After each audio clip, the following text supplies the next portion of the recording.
Hello YouTube, this is Gertech Betty from Cal State Northridge. This video would be a video discussing the topic of Haldane's rule for evolutionary bio.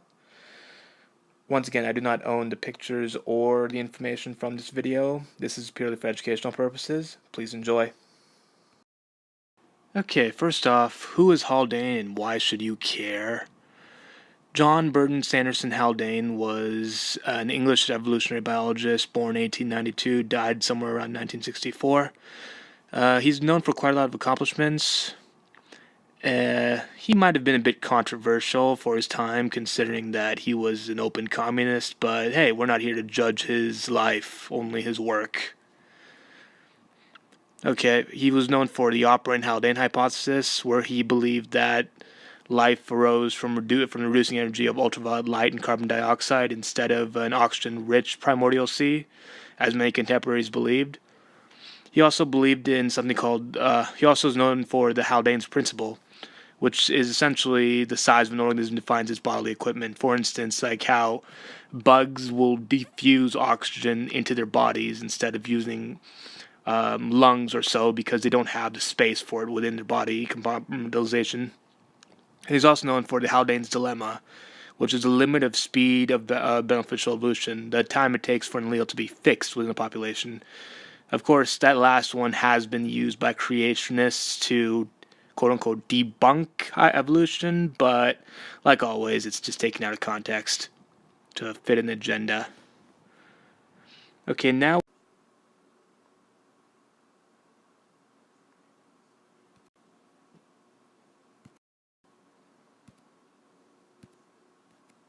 into Haldane's rule. In 1922, he came out with the formulation of this rule, which he's remembered for today. This is mostly known as his greatest achievement. His words exactly were: when in the F1 offspring of two animal races, one sex is absent, rare, or sterile, that sex is the heterozygous sex, or heterogametic sex. This means that when an animal hybrid is usually not viable, and if it is on the off chance, it will be born sickly, diseased, or sterile. It will usually be the one with two different sex chromosomes.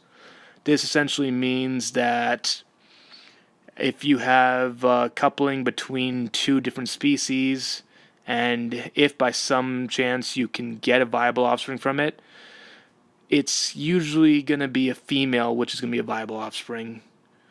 Or if it comes out a male, that male would probably be sickly or diseased or sterile. This is in mammals. In birds or Lepidoptera like butterfly and moth, it'll be the other way around. The females will be, because they use the ZW and the ZZ. ZW would be females for birds and Lepidoptera, and ZZ would be males. In mammals, it's the other way around. XY for males, XX for females. So in mammals, for instance, a mule, which is a cross between a horse and a donkey, it would be sterile if it's as a male. Since all mules are males, they would be sterile. Okay.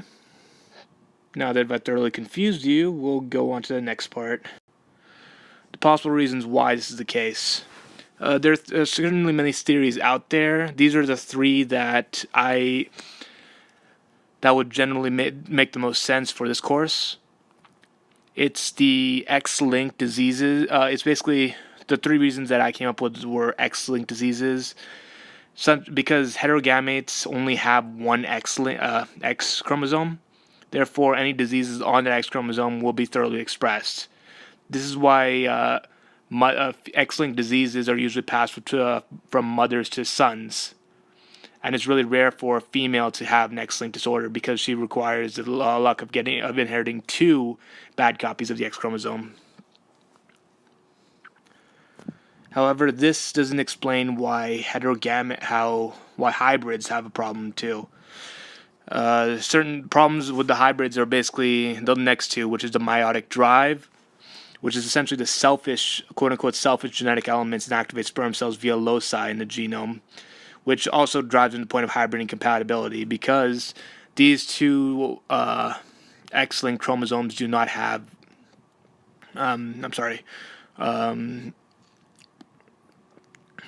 these two X-linked chromosomes are from different species, so they will probably have some. Well, they're lucky enough to actually form a viable organism in the first place, but they're going to have a bunch of kinks when it comes to meiotic division. So I'm pretty sure that would lead to some sort of loci problems, which would inevitably cause meiotic drive, which leads to infertility within the hybrid male. And yep, that is everything you need to know about Haldane's rule. Good luck, future evolutionary bio students. Gerteg out.